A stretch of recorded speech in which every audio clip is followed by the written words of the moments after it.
com alegria, com a graça de Deus, com as luzes e o amor do Divino Espírito Santo, com as bênçãos do Menino Deus, com a proteção e a saúde do Senhor Jesus dos Passos e do Cristo ressuscitado, a todas e todos os telespectadoras e telespectadores.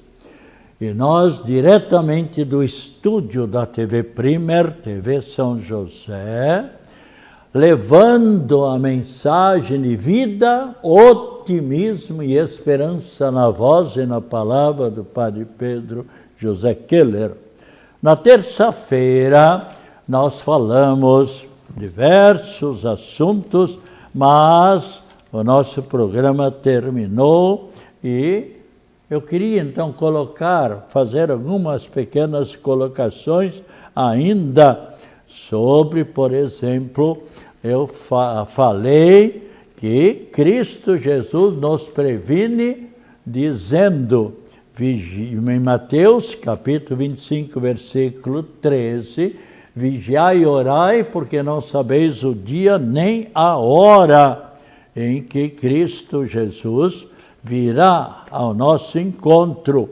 Mas se nós lermos o livro de Jó, capítulo 7, e versículo 7, veja mais uma palavra de Deus. Lembra-te de que minha vida nada mais é do que um sopro. Assim como tomamos a vela e podemos dar um sopro e a vela se apagou, assim também a nossa vida, que é o dono da nossa vida, é aquele que nos criou e nos conserva em nossa vida, e Deus nos previne dizendo, e repito lembra-te de que a minha vida nada mais é do que um sopro. E ainda mais adiante também, em capítulo 7, versículo 16, onde a palavra de Deus nos diz, sucumbo dentro de viver, deixo de viver para sempre. Deixa-me, pois, meus dias, e que são apenas um sopro. O que é um homem? Pois fizestes tanto caso dele, para te dirigires e comprar-te na tua vida. Então, especialmente aqui, o sopro. E também, se olharmos o Salmo também nos fala que a nossa vida é tão passageira. Agora, Deus, cura o coração ferido. Quantas pessoas que realmente estão tristes, estão desanimadas na vida, mas se lembrarem e voltarem para Deus, fazendo com fé a sua devoção para com Deus, Deus cura esse coração ferido.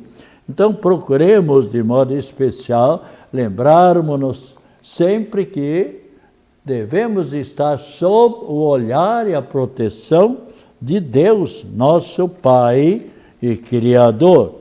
E também quanto a Osnildo Amorim, que deixou o nosso convívio na semana passada, lembremos-nos que ele, além da procissão do Senhor dos Passos, fazia tudo gratuitamente, e também foi ele, o São Cotempo, com os filhos dele e mais outros auxiliares, que instalaram, há muitos anos atrás, quando o Papa São João Paulo II, Papa, veio para o Brasil, celebrou a Santa Missa em Porto Alegre, naquela multidão, estava lá transmitindo todas as festividades, a Santa Missa, foi exatamente o São Cotempo.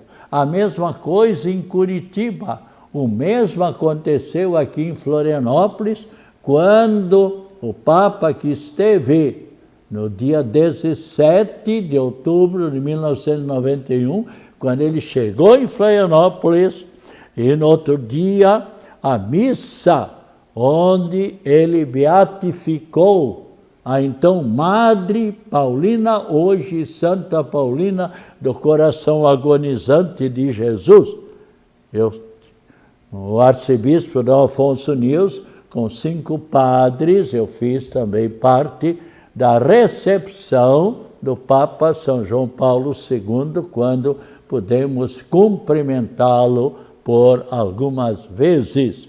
Então, fiz questão de fazer essa colocação. Sem dúvida nenhuma, nosso irmão na fé, Osnildo, se encontra feliz na eternidade.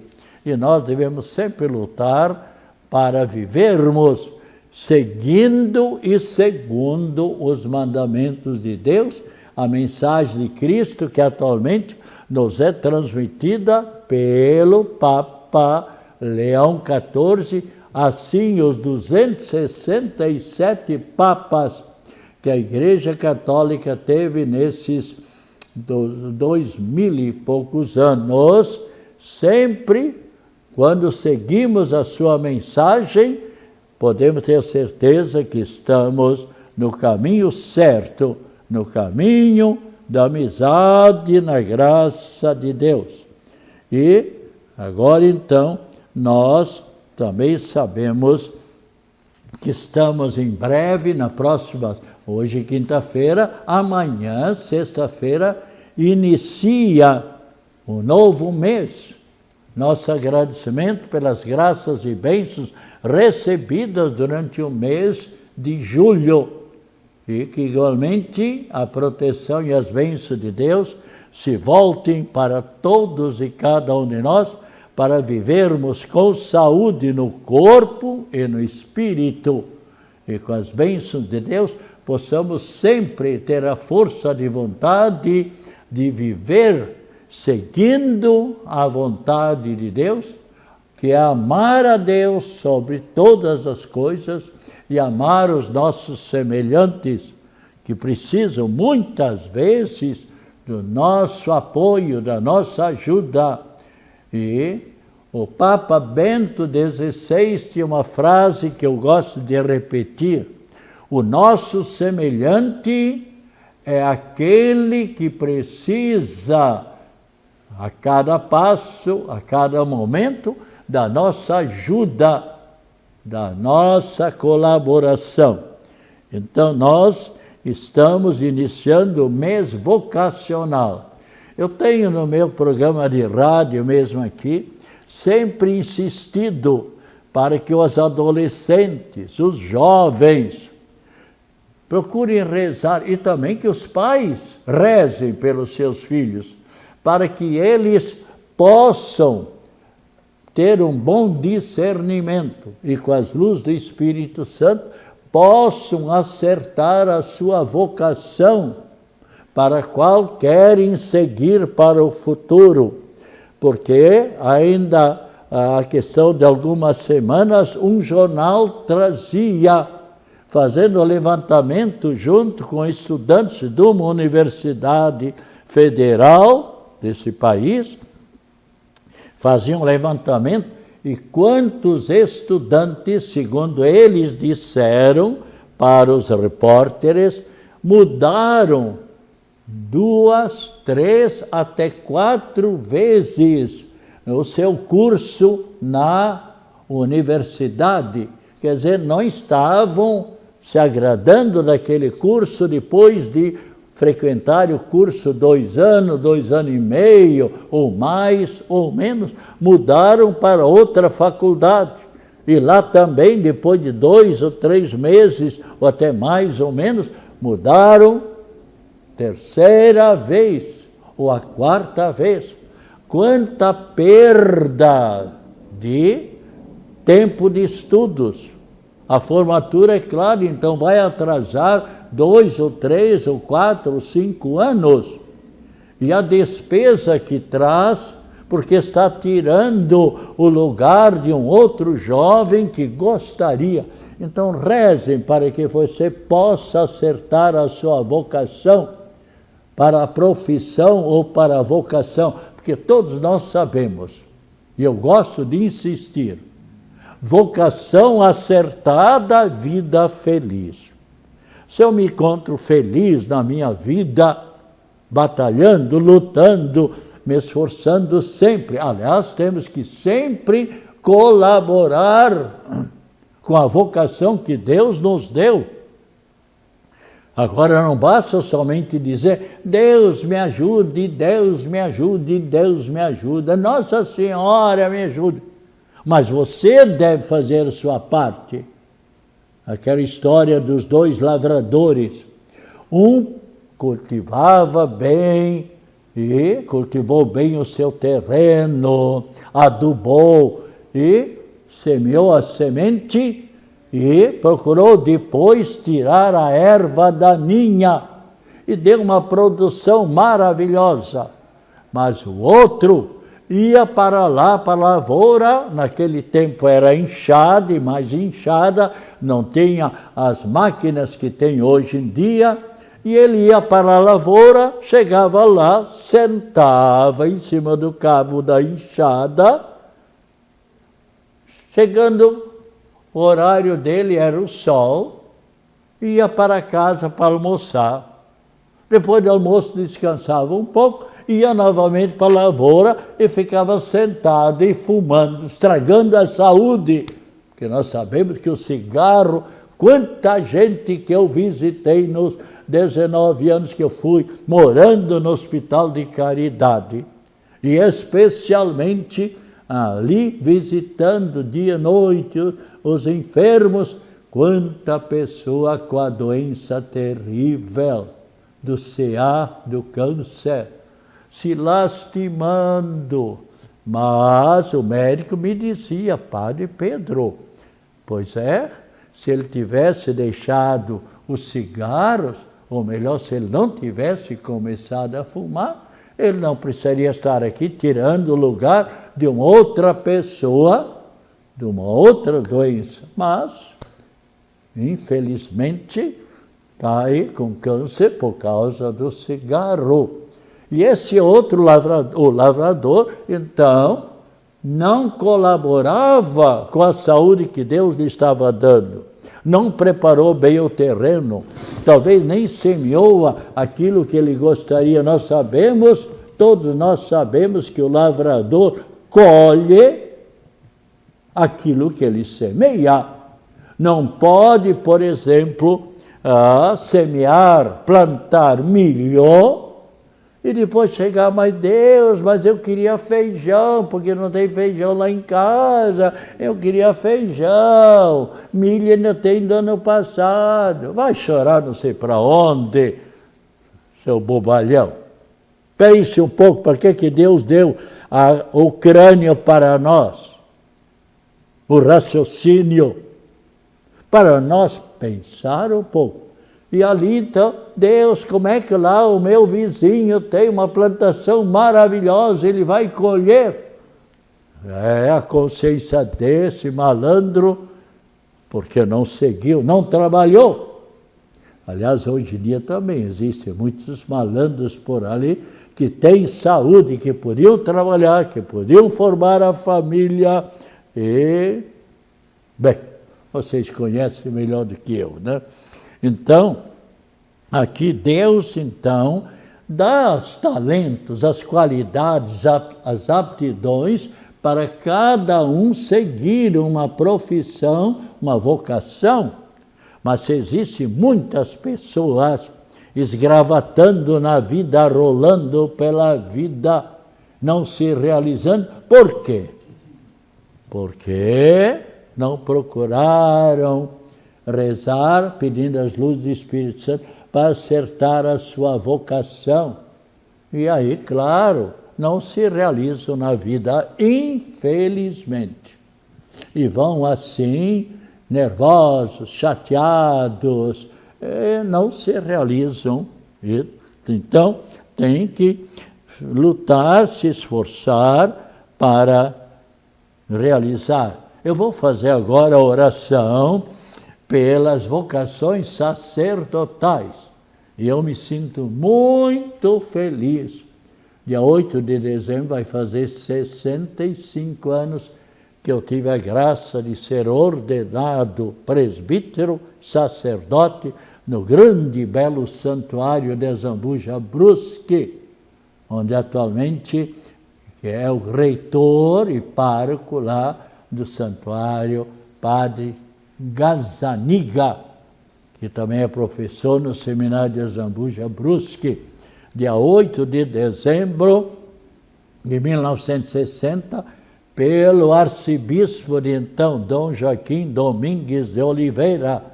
Por certo, tem pessoas que estão me ouvindo neste momento, que estão também visualizando o Padre Pedro, que conheceram Dom Joaquim, que faleceu no ano 1967, em maio de 1967. Muito inteligente, doutor em Direito Canônico e maravilhoso arcebispo, que filho de Goa, de Portugal, e que começou a medicina, veja só, chegou no 4º ano de medicina, muito inteligente. O pai dele, comerciante em São Paulo, bem localizado, e ele percebeu que não era essa a vocação de medicina para ele seguir. E aí então se dedicou, sentiu a vocação para o sacerdócio, sempre satisfeito, alegre e tal, né? Dom Joaquim Domingues de Oliveira, que Deus, por certo, já o tem na eternidade. E a nossa oração, então, nos diz, essa oração foi o Papa Paulo VI que elaborou, que fez esta oração. Veja que oração bonita. Jesus, mestre divino, que chamastes apóstolos a vos seguirem, continuai a passar pelos nossos caminhos, pelas nossas famílias, pelas nossas escolas, pelas universidades, e continuai a repetir o convite a muitos de nossos adolescentes e jovens. Dai coragem às pessoas convidadas, dai força para que sejam fiéis na missão de apóstolos leigos, sacerdotes, diáconos, religiosos e religiosas, para o bem do povo de Deus e de toda a humanidade. Amém.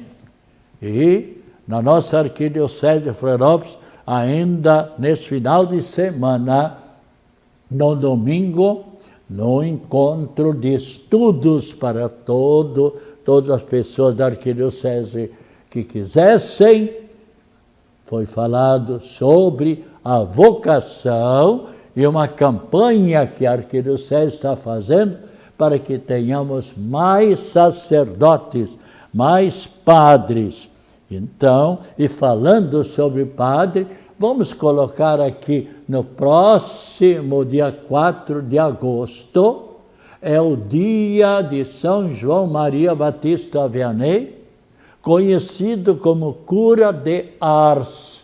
Ars era uma pequena localidade perto de Paris, onde não tinha padre. Então o bispo de então, colocou o cura de Ars. Por isso, essa comunidade se chamava Ars.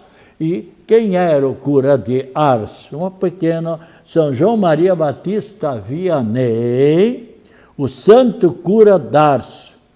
Ele, de origem bastante pobre, muito humilde, nasceu perto de Lyon, na França, em 1786.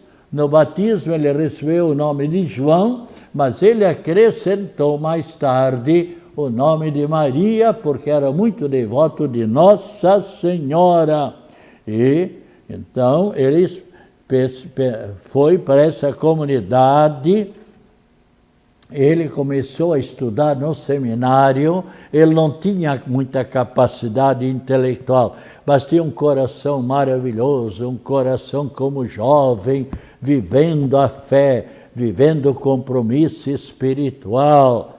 E com 20 anos foi para o seminário, mas logo os professores perceberam que ele não tinha muita capacidade intelectual, o demitiram, mandaram de volta para casa, porque viram que ele não tinha capacidade intelectual.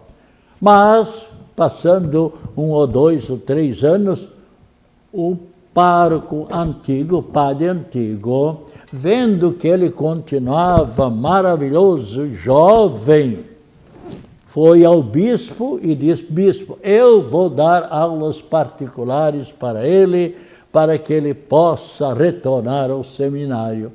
E o bispo aceitou a colocação do padre, especialmente colaborando na formação, e ele retornou para o seminário. E com dificuldades, mas chegou a ser ordenado padre com seus 30 e tantos anos. Eu fui ordenado padre com a graça de Deus com 25 anos. Eu nunca rodei nos meus estudos, graças a Deus, sempre agradeço a Deus. Aliás, uma coisa que muitas pessoas não sabem agradecer a Deus, os favores e as graças que recebe.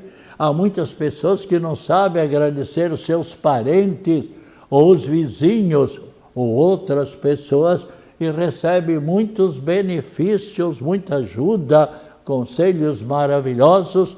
Devemos saber sempre agradecer. Veja o que diz Cristo Jesus. 10 ancenianos, ou seja, 10 leprosos atingidos pela lepra. E na época a lepra era terribilíssima, todo mundo tinha medo porque ela se transmitia para as outras pessoas. Então era obrigado a mãe atingida pela lepra, ou o pai, ou um filho, era obrigado a sair de casa, senão seria apedrejado até a morte, porque todo mundo tinha medo. Então iam para a mata, e lá foram se encontrando. Naquele momento, quando souberam que Cristo Jesus ia passar, e nos diz a palavra de Deus, de longe gritaram: Senhor Jesus, mestre dos mestres, tende piedade de nós, dai-nos a cura, queremos ficar curados. E por que eles não chegaram perto de Jesus? Porque era proibido. Então, de longe gritaram. Bem, Jesus disse: ide apresentai-vos aos sacerdotes, e se tiverdes fé, sereis curados. E dos 10, eles foram indo para os sacerdotes, para que os sacerdotes do templo de Jerusalém dessem um salvo-conduto, dizendo que eles estavam curados. E nos diz a palavra de Deus, o que é que diz? 10 eram os curados, um deles voltou agradecendo a Jesus. O que é que Jesus disse? Por acaso não foram 10 os curados? Onde é que estão os outros 9? Aqui Cristo nos dá uma lição, quanto é importante sabermos agradecer a qualquer pessoa que nos favorece, e muito mais a Deus. E São João Maria Batista Vianney, então, foi ordenado com seus 30 e poucos anos, e o bispo o mandou para essa pequena comunidade. E ele, chegando lá, ele simplesmente viu que a igreja sempre fechada, tudo ao redor da igreja com mato e tal. mas ele começou a rezar, a fazer sua oração, passando horas diante do Santíssimo Sacramento, e pouco a pouco ele também foi visitando as famílias, e quando o povo percebeu que era necessário, porque eles não se sentiam felizes vivendo só materialmente, só bailes, só cabarés, só isso, só divertimentos, e a comilança, e aí então eles perceberam que era necessário cultivar o coração, cultivar a alma, começar a se dedicar a uma vida espiritual. No passar do tempo, ele ficou 40 anos lá em Ars, São João Maria Batista, até a morte dele com 73 anos. E aí então vieram pessoas de outros estados, de outros países, para receber a bênção, porque viram nele um grande santo. E um deputado de Paris também foi até lá, como milhares e milhares de pessoas. E lá esse deputado encontrou-se com um senador, e o deputado disse: mas o senhor também aqui em Ars? E o que disse o senador? Aqui em Ars eu vi Deus num homem, porque ele, com a santidade dele, convertia as pessoas. Ele passava 10, 12, 14 horas aconselhando as pessoas, confessando as pessoas. Muitos padres e bispos e autoridades foram lá para receber a bênção, e quantos lá se converteram completamente. Procuremos nós sempre nos voltarmos para Cristo Jesus. Então, o dia do Padre, não somente dia do Padre, mas devemos sempre rezar pelos sacerdotes. As pessoas sentem a falta do sacerdote quando querem um padre para o casamento, quando querem um padre para a bênção, quando querem um padre quando estão na angústia, querem um padre para a bênção dos santos óleos, quando procuram um padre, enfim, para a missa de bodas de prata, para o casamento, ou bodas de ouro. Eu tenho uma certa experiência nesse sentido. Padre Pedro, eu já passei por 7 ou 8 padres, ninguém pode, todos os padres estão ocupados. Eu perguntei: a senhora já rezou um dia para que tivesse mais padre? Diga a verdade. Não. Você tem um parente padre? Não. Você já ajudou monetariamente a formação de um padre? Não. Olha, eu vou dar um jeito, eu vou celebrar essa sua missa. Mudei 2 ou 3 compromissos, fui lá, nem veio agradecer. Obrigado, Padre Pedro. A ingratidão. Eles pensam que o padre deixa para lá. Quanto é importante termos esse sentido de gratidão. Essa pessoa, e era uma pessoa de alto gabarito intelectual, era uma pessoa muito rica, é uma pessoa que sabe que os padres colaboram com os pobres, que colaboram. Tudo isso é esquecido. Tá bom. Vamos terminando. O Santo Dia do Padre, então, foi instituído em 1929 pelo Papa Pio XI. Proclamou, então, São João Maria Batista Vianney, o patrono dos padres, ali em Roma, e também todos os padres diocesanos. O Papa Francisco nomeou São João Maria Batista Vianney o pároco, o patrono de todos os padres do mundo. Estamos terminando esse momento tão importante e com a bênção de Deus em favor de todas as pessoas enfermas, em favor também da graça da água. a bênção em nome do Pai, do Filho e do Espírito Santo. Amém. Lembremos-nos sempre de amar a Cristo Jesus e rezando pelos sacerdotes. Voltaremos na próxima terça-feira às 15 horas, se Deus quiser. Tome com fé esta água abençoada.